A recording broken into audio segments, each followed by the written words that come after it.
مسلمان ایک آدمی نیو یارک کا میئر بن سکتا ہے ممدانی، لندن کے اندر میئر بن سکتا ہے ایک خان، ہندوستان کے اندر کسی مسلم یونیورسٹی کا کوئی آدمی وائس چانسلر نہیں بن سکتا، اور اگر بنے گا تو اعظم خان کی طرح جیل کے اندر جائے گا، اقبال کی طرح اولاد جیل میں ڈال دی جائے گی۔ آج دیکھ لیجیے الفلاح کا کیا ہو رہا ہے۔ گورنمنٹ ملک کی آزادی کے بعد اس پر لگی ہوئی ہے کہ مسلمان کو سر نہیں اٹھانے دینا ہے۔ آج اس کا نتیجہ ہے کہ لوگ یہ کہتے ہیں کہ مسلمان کے اندر لیڈر چاہ رہے۔ کیا کہتے ہو تم؟ مسلمان قوم کوئی بانجھ تھوڑی ہے، اگر نہیں تھی تو وہاں کیسے بن گئے؟ آج افراد بنانے والے لوگ نہیں رہ گئے، حوصلے پست کر دیے گئے۔ گورنمنٹ چاہتی ہے کہ ان کے پیروں کے نیچے سے زمین نکل جائے، آج نکلی ہوئی ہے زمین۔ جمعیت علماء ہند کے راشٹریہ ادھیکش مولانا ارشد مدنی نے دیش میں مسلمانوں کی استھتی پر بڑا بیان دیا ہے۔ ان کا کہنا ہے کہ موجودہ حالات ایسے ہیں کہ بھارت میں کسی بھی یونیورسٹی میں مسلم وائس چانسلر کا بننا لگ بھگ ناممکن ہو گیا ہے، اور اگر کوئی بن بھی جائے تو اس کا انجام وہی ہوگا جو سماجوادی نیتا اعظم خان کے ساتھ ہوا تھا۔ مولانا مدنی دلی میں آیوجت ایک سیمینار میں بول رہے تھے، جو جمعیت کے سنستھاپکوں میں سے ایک مفتی کفایت اللہ دہلوی کی زندگی اور ان کی وراثت پر کیندرت تھا۔ انہوں نے اپنے سمبودھن کے دوران کہا، سسٹم مسلمانوں کو آگے بڑھنے دینا نہیں چاہتا۔ نیو یارک کا میئر ممدانی بن سکتا ہے، لندن کا میئر خان بن سکتا ہے، لیکن ہندوستان کا مسلمان کسی یونیورسٹی کا وائس چانسلر نہیں بن سکتا، اور اگر بنے گا تو اعظم خان کی طرح جیل میں جائے گا۔ ہر شاگرد کو جو کچھ ملا ہے وہ اپنے استاد کی خدمت سے ملا ہے۔ حضرت شیخ الہند رحمۃ اللہ علیہ ایسا مربی تھا کہ ان کی خدمت میں جو آدمی رہنے والا ان سے استفادہ کرنے والا ہے، اللہ نے اس کو 14ویں رات کا چاند بنایا ہے۔ آج لوگ کہتے ہیں کہ افراد پیدا نہیں ہوتے ہیں، میں یہ کہتا ہوں کہ افراد کہاں سے پیدا ہو جائیں گے؟ میں اپنے سر کو پیٹتا ہوں کہ دنیا یہ کہتی ہے کہ لیڈرشپ نہیں ہے، افراد نہیں ہے۔ میں کہتا ہوں کہ لوگ ایسے تھے جو افراد کو بنانا چاہتے تھے اور بنا دیا، بنا کر پیش کر دیا۔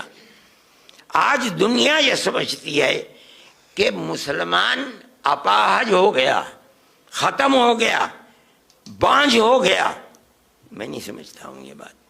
کیا بات ہے کہ آج دنیا کا مسلمان ایک آدمی نیو یارک کا میئر بن سکتا ہے ممدانی، لندن کے اندر میئر بن سکتا ہے ایک خان، ہندوستان کے اندر کسی مسلم یونیورسٹی کا کوئی آدمی وائس چانسلر نہیں بن سکتا، اور اگر بنے گا تو اعظم خان کی طرح جیل کے اندر جائے گا، اقبال کی طرح اولاد جیل میں ڈال دی جائے گی۔ آج دیکھ لیجیے الفلاح کا کیا ہو رہا ہے۔ جیل میں پڑا ہوا ہے، اور کتنے سال جیل کے اندر گزرتے ہیں نہیں جانتا کوئی آدمی۔ قوم، گورنمنٹ ملک کی آزادی کے بعد اس پر لگی ہوئی ہے کہ مسلمان کو سر نہیں اٹھانے دینا ہے۔ آج اس کا نتیجہ ہے کہ لوگ یہ کہتے ہیں کہ مسلمان کے اندر لیڈر چاہ رہے۔ کیا کہتے ہو تم؟ مسلمان قوم کوئی بانجھ تھوڑی ہے، اگر نہیں تھی تو وہاں کیسے بن گئے؟ یہاں کسی یونیورسٹی کا وائس چانسلر نہیں بن سکتا آدمی۔ میں یہ کہتا ہوں افراد تھے، بنانا چاہتے تھے، بنا دیا، انہوں نے کھڑا کر دیا۔ آج افراد بنانے والے لوگ نہیں رہ گئے، حوصلے پست کر دیے گئے۔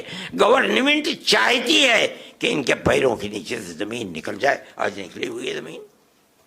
میں یہ کہتا ہوں کہ حضرت مفتی صاحب کو حضرت شیخ الہند رحمۃ اللہ علیہ سے جو ملا تھا، وہ جو بھی ان کی تعریف کرتا ہے در حقیقت ذات وہی ہے شیخ الہند کی۔